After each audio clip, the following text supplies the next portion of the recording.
claims require extraordinary evidence. And it is my job, my responsibility as an astronomer, to remind people that alien hypotheses should always be a last resort. Now, I want to tell you a story about that. It involves data from a NASA mission, ordinary people, and one of the most extraordinary stars in our galaxy. We began in 2009 with the launch of NASA's Kepler mission. Kepler's main scientific objective was to find planets outside of our solar system. It did this by staring at a single field in the sky, this one with all the tiny boxes. And in this one field, it monitored the brightness of over 150,000 stars continuously for 4 years, taking a data point every 30 minutes. It was looking for what astronomers call a transit. This is when the planet's orbit is aligned in our line of sight, just so that the planet crosses in front of a star. And when this happens, it blocks out a tiny bit of starlight, which you can see as a dip in this curve. And so the team at NASA had developed very sophisticated computers to search for transits in all the Kepler data. At the same time of the first data release, astronomers at Yale were wondering an interesting thing. What if computers miss something? And so we launched the citizen science project called Planet Hunters to have people look at the same data. The human brain has an amazing ability for pattern recognition, sometimes even better than a computer. However, there was a lot of skepticism around this. My colleague, Deborah Fisher, founder of the Planet Hunters project, said that people at the time were saying, "You're crazy. There's no way that a computer will miss a signal." And so it was on, the classic human versus machine gamble. And if we found one planet, we would be thrilled. When I joined the team 4 years ago, we had already found a couple. And today, with the help of over 300,000 science enthusiasts, we have found dozens. And we've also found one of the most mysterious stars in our galaxy. So to understand this, let me show you what a normal transit in Kepler data looks like. On this graph, on the left-hand side, you have the amount of light, and on the bottom is time. The white line is the light just from the star, what astronomers call a light curve. Now, when a planet transits a star, it blocks out a little bit of this light, and the depth of this transit reflects the size of the object itself. And so, for example, let's take Jupiter. Planets don't get much bigger than Jupiter. Jupiter will make a 1% drop in a star's brightness. Earth, on the other hand, is 11 times smaller than Jupiter, and signal is barely visible in the data. So back to our mystery. A few years ago, Planet Hunters were sifting through data looking for transits, and they spotted a mysterious signal coming from the star KIC 8462852. The observations in May of 2009 were the first they spotted, and they started talking about this in the discussion forums. They said an object like Jupiter will make a drop like this in the star's light, but they were also saying it was giant. You see, transits normally only last for a few hours, and this one lasted for almost a week. They were also saying that it looks asymmetric, meaning that instead of the clean U-shaped dip that we saw with Jupiter, it had this strange slope that you can see on the left side. This seemed to indicate that whatever was getting in the way and blocking the starlight was not circular like a planet. There are a few more dips that happened, but for a couple of years, it was pretty quiet. And then, in March of 2011, we see this. The star's light drops by a whole 15%. And this is huge compared to a planet, which would only make a 1% drop. We describe this feature as both smooth and clean. It also is asymmetric, having a gradual dimming that lasts almost a week, and then it snaps right back up to normal in just a matter of days. And again, after this, not much happens. Until February of 2013, things start to get really crazy. There is a huge complex of dips in the light curve that appear, and they last for like 100 days, all the way up into the Kepler mission's end. These dips have variable shapes. Some are very sharp and some are broad, and they also have variable durations. Some last just for a day or two and some for more than a week.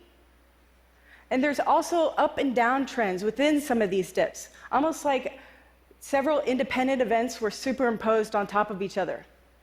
And at this time, this star drops in its brightness over 20%. This means that whatever is blocking its light has an area of over 1,000 times the area of our planet Earth. This is truly remarkable. And so the citizen scientists, when they saw this, they notified the science team that they found something weird enough that it might be worth following up. And so when the science team looked at it, we're like, yeah, there's probably just something wrong with the data. But we looked really, really, really hard, and the data were good. And so what was happening had to be astrophysical, meaning that something in space was getting in the way and blocking starlight. And so at this point, we set out to learn everything we could about the star to see if we can find any clues to what was going on. And the citizen scientists who helped us in this discovery, they joined along for the ride, watching science in action firsthand. First, somebody said, well, what if this star was actually very young and it still had the cloud of material it was born from surrounding it?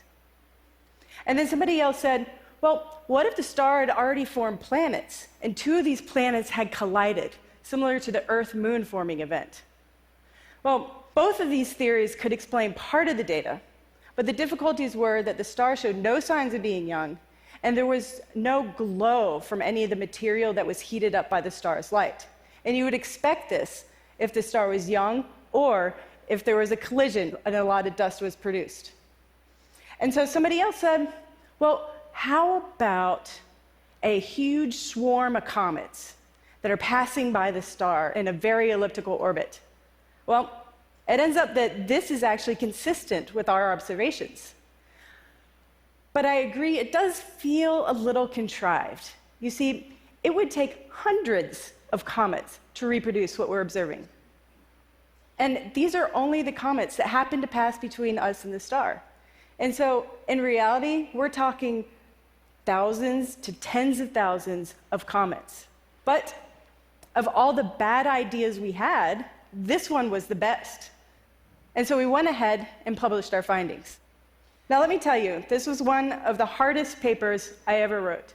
Scientists are meant to publish results, and this situation was far from that. And so we decided to give it a catchy title, and we called it Where's the Flux? I will let you work out the acronym.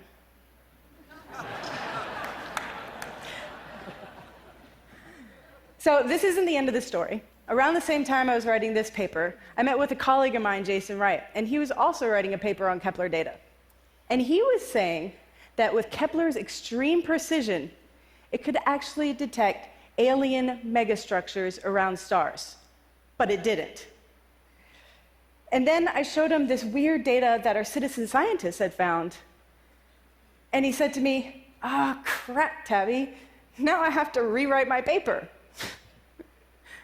So yes, the natural explanations were weak. And we were curious now, so we had to find a way to rule out aliens. So together, we convinced a colleague of ours who works on SETI, the Search for Extraterrestrial Intelligence, that this would be an extraordinary target to pursue. We wrote a proposal to observe the star with the world's largest radio telescope at the Green Bank Observatory. A couple months later, news of this proposal got leaked to the press. And now there are thousands of articles, over 10,000 articles, on this star alone. And if you search Google Images, this is what you'll find. Now, you may be wondering, okay, Tabby, well, how do aliens actually explain this light curve? Okay, well, imagine a civilization that's much more advanced than our own. In this hypothetical circumstance, the civilization would have exhausted the energy supply of their home planet. So where could they get more energy? Well, they have a host star, just like we have a sun. And so if they were able to capture more energy from this star, then that would solve their energy needs. So they would go and build huge structures. These giant megastructures, like ginormous solar panels, are called Dyson spheres. Now, this image above are lots of artist impressions of Dyson spheres. It's really hard to provide perspective on the vastness of these things. But you can think of it this way. The Earth-Moon distance is 250,000 miles. The simplest element on one of these structures is 100 times that size. They're enormous.